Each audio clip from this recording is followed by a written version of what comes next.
Hey, another episode of On the Mat, me rambling on about all things martial arts. This episode I want to talk a little bit about honoring the journey.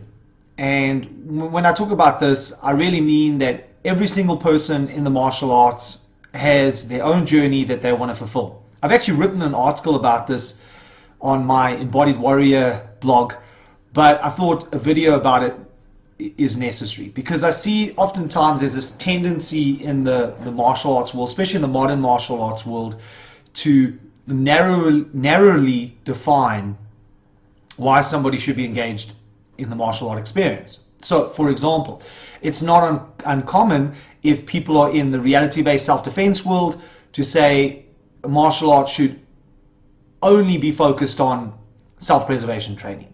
Or if somebody is more in the competitive world, MMA for example, even Brazilian Jiu-Jitsu, if you're not competing, then you're not the real deal. So said nicely, who are you to tell me why I should be training martial arts and what my experience of martial arts should be? And in the same way, even though I do this full time and I'm a coach, it's not my place to tell people why they should and should not be training martial arts. My goal always as a coach is to honor each one of my students' personal journeys. Now, with a caveat, of course. If, for example, you come to me as a student and you say, I really want to learn how to defend myself, it's important to me, I need to know how to defend myself, but I don't want to do any kind of resistance training. I don't want to train against uncooperative opponents. I don't want to do any sparring, for example, or any live, close to reality scenario drills. Well, that's an issue, right? Because then as a coach, I have to be honest with you and say, look, there's no way that you're ever going to be able to learn how to defend yourself unless you're willing to go down that road and do those specific components of training, right? So, of course, the only time my role changes from honoring somebody's journey to questioning it when I feel that they're not being completely honest with themselves and with me, and that there's a potential risk to their safety and their health if I just kind of, didn't confront them about the situation. So that's really important to me, right? Now, beyond that though, every single person has their own specific reasons on why they want to engage in the martial arts journey. Now, there's nothing wrong in discussing the pros and cons and saying, well, okay, if you only focus on X, then you need to be concerned about A, B, and C. Right? That's fine. There's not a problem with that either. But to suggest that somebody is not a true martial artist because they don't want to compete, or because they don't only want to consume their entire martial art experience with self-preservation training and then say they're not a martial artist is ridiculous. I don't understand where this mindset comes from, other than the fact that they're creating an ideology that they've decided is the correct one. So at the end of the day, let me just talk a little bit about myself, and this kind of, I guess, speaks to this idea of honoring journeys. My reason for training martial arts has changed dramatically over the decades that I've been training, and I've been training decades. A lot of times when people are very quick to question my reasons for doing certain things, oftentimes are hobbyists or people who haven't been training very long and haven't spent the amount of time that I have in the trenches, so to speak. Right? So I've been there, done it, got the t-shirt. I've gone through all the different varied aspects of why somebody would want to train in the martial art experience. And ultimately I've settled on what I feel is the thing that makes me the happiest. So when I was growing up, many of you may or may not know the story, but I grew up in a very violent area in Johannesburg, the south side of Johannesburg, government housing, very similar to the projects in the United States. It was very evident to me early on as a child that how smart you were was irrelevant and how tough you were was all that mattered. And so one of the main reasons I started training martial arts is because I wanted to learn how to protect myself. And right up until into my 20s, that was what I was concerned about, and it consumed everything in my martial art experience. I wanted to know the most functional, dynamic, practical way to deal with a person opposite me that wanted to hurt me. Even after when I was in the military, I was the hand-to-hand combat instructor for my unit, and once I got out of the military, because I never finished high school, my mom kicked me out of the house when I was 17. She never allowed me to finish high school. She was a raging alcoholic. She was abusive. Things came to a head, and long story short, found myself on the streets. Went into the military early, came out of the military, had some military skills, but no education. Nobody would hire me. The only job that I could get was as a doorman. And it's so interesting for me is that my first job outside a nightclub was at a nightclub that I wasn't even old enough to actually go to if I wanted to, right? I think the age restriction was 23, and I was there working already at 20. So even if I wanted to go to that club, they wouldn't have let me in. But they let me work as a doorman. Doesn't make any sense. Anyway, so for the next several years, I worked as a doorman outside some of Johannesburg's roughest nightclubs. And I saw the worst of the worst of human nature. I mean, I'm not going to go into all the stories, but you could just imagine. And by near the end, the last few years of being there, I was actually running all the contracts. So I had like over 70 doormen working for me. So not only did I have to deal with my own situations when I was working at the clubs myself independently, but now I'd be called out throughout the week whenever a situation arose. And my last estimate when I finished, round about, I believe it was the end of 2008, when I took stock of the several years of working as a doorman, I was in no less than 300 altercations. And that's a minimum. It's probably more than that. Now, of course, some of them were just push and shove, a couple of slaps, but I almost got killed one night out inside a nightclub. Somebody pulled out a firearm and took a shot at me. Luckily, I was able to disarm that person. I had a couple of knife interactions with people outside clubs. And been jumped by multiple opponents and on and on and on. The usual stuff that goes on in these kinds of environments when alcohol and drugs and everything else get thrown into the mix. So during that period, I was even more high on the whole fight thing and wanting to learn the most effective way to deal with a human being in interpersonal aggression. Then I got heavily involved in the MMA scene. Sports Illustrated a couple of years ago called me the father of mixed martial arts in South Africa. I was one of the first people to put on MMA competitions. I had one of the top MMA teams. We were pretty much undefeated. So I got heavily involved in that scene, in the highly competitive world of mixed martial arts.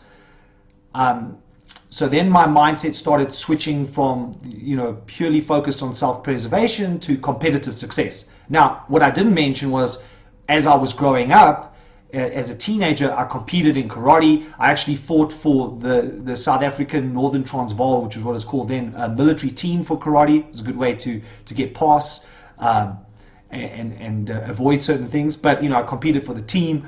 I competed in boxing for my coach, Willie Tawil. I had a good run in the amateur ranks. I never enjoyed competition. I never enjoyed the build-up, the weeks leading up to it. It was never something that inspired me or made me excited. I hated it. I actually much more preferred fighting on the streets, to be honest. I preferred not knowing when it was going to happen and then having to deal with it. The build-up, waiting for days and days for it to happen, just really stressed me out. It's just something that I didn't like. My internal biological makeup wasn't designed for that. I was more designed to deal with a street situation than deal with a competitive environment. I would say that that's even today is pretty much the same thing for me. I don't like it when there's a situation that arises where, potentially it's conflict and I can't deal with it immediately. I like to deal with it straight away. I don't like to have this thing hanging over me for days and days on end. So those kind of traits, if for lack of a better way of describing it, is really who I am as a person. I don't like the build-up. I like to just be there and do it. So coming back to the MMA scene, I got heavily involved in the competitive environment, moved more away from self-preservation into that, and the hyper-competitive world is what invoked my curiosity and what I focused on for years. And then, in my later years in my martial arts training, I would say probably especially the last decade, I've started shifting more and more away from that because as I've got older, more mature, and more secure with myself as a man, and just really understanding what it is to be a man. And that was a difficult process for me because I never knew my dad growing up. I never had a father. So I never had any male figures in my life. The only figures, parental figures that I had were my mother, were females, and my gran. But like I said, my mother was a raging alcoholic and wasn't the best role model. And in my neighborhood growing up, everybody was an alcoholic or a drug addict. Absentee parents were all over the place. There weren't any fathers for most of these families. So we were just rogues running around just creating havoc, really, just being punks. Lots of gangs and shit like that, right? And so in the last 10 years, as I've kind of just come to grips more with myself, maturing more, my masculinity, I've been able to grow as a person, and my mindset has shifted. And I've focused more in the last decade really on getting my own inner shit right, and personal mastery has become something that I've been focused on. And so in that sense, my martial arts journey now is more about my own personal transformation and really about taking the lessons from the mat into the world. Now, it's very easy for somebody to look at what I'm doing right now and then judge it within their ideological frame. But the reason I told this story briefly is to give context. I've come from a world of violence. My whole life was about violence. At some point I wanted that to stop. It's all and well even being able to deal with the violence and have the physical skills to do it, but there's only so much you can take of that, and that's really where it was getting to for me, right? It was just getting too much. I felt that it was becoming negative for me. It was becoming destructive emotionally, mentally, in my relationships. I was doing things that I didn't like, and so at the end of the day, I decided to make a change, and that's one of the reasons why my programs have moved into more personal mastery, in taking the lessons from martial arts, from the mat, into the world in a positive way, about how to take on the martial arts of everyday life more skillfully.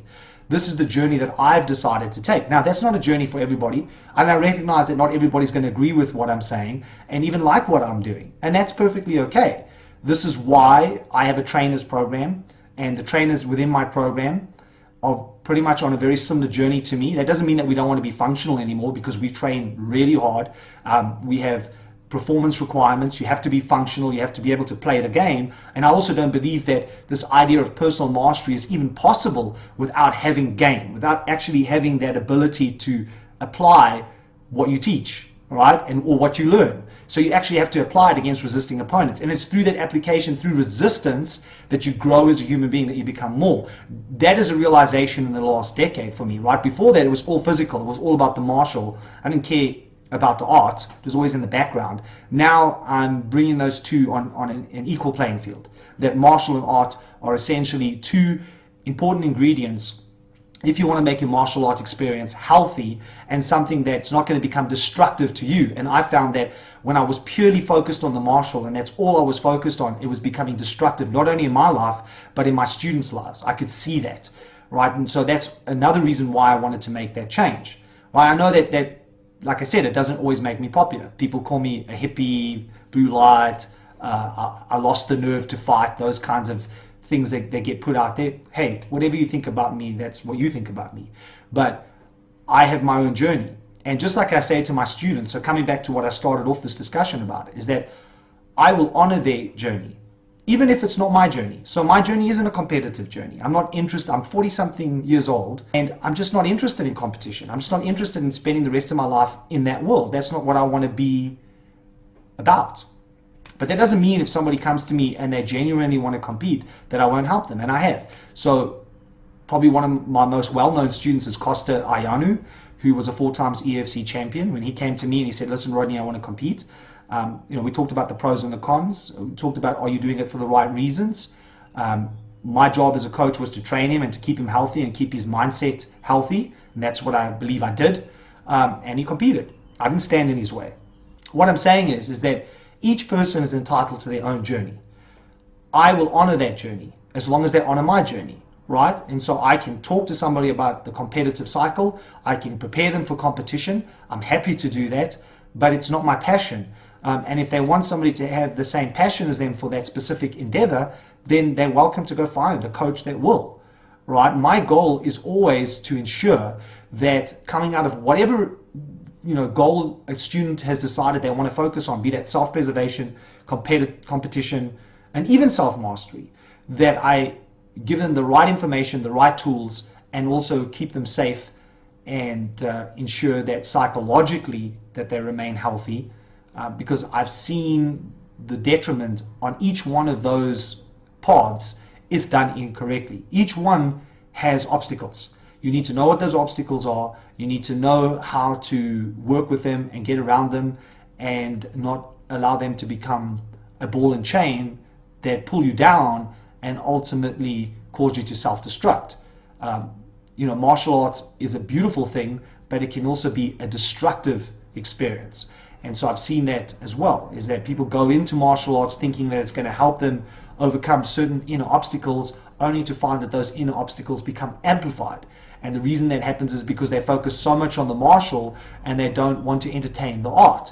And it's only in the art that you find the balance that you need to help you deal with these inner demons that arise on the mat. And they do, right? I still have the same thing. I can identify when I'm sparring things that arise inside of me, certain kinds of emotional content that are held over from when I was a kid growing up, and the kind of environment that I found myself in, right? And so those things still plague me even today, and I'm constantly working through them. And nowhere in any of this am I suggesting for a second that I know better than anybody else and that I'm even perfect, because I'm not. I'm far from that. I've got my own Freudian shit to deal with, right? But I'm constantly trying to work at myself, and the person I am today is not the person I was 2 years ago, and it's not the person I was 10 years ago.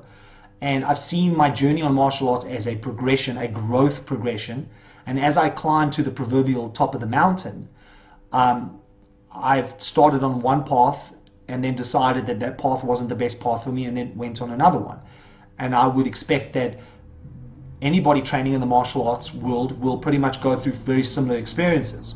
And so rather than me or anybody else telling other people what kind of journey they should take, we should rather acknowledge their journey and give them the support that they need. The only time to interfere is when it is very clear that going the path that they're going is going to hurt them in some way, psychologically, emotionally, physically. Then, especially as a coach, I need to step in and say, look, you need to consider these things. This might not be the best route for you. What about this?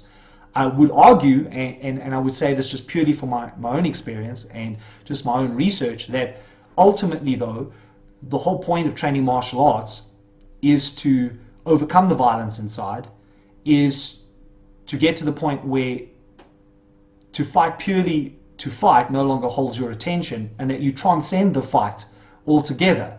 Now, that might be way too esoteric for a lot of people. I don't think it's a coincidence that if you look at many of the great martial artists throughout history, that ultimately, without exception, they've all come to very similar conclusions. That what started off as an external fight became an internal fight, and then it kind of moved towards overcoming that and transcending the fight completely.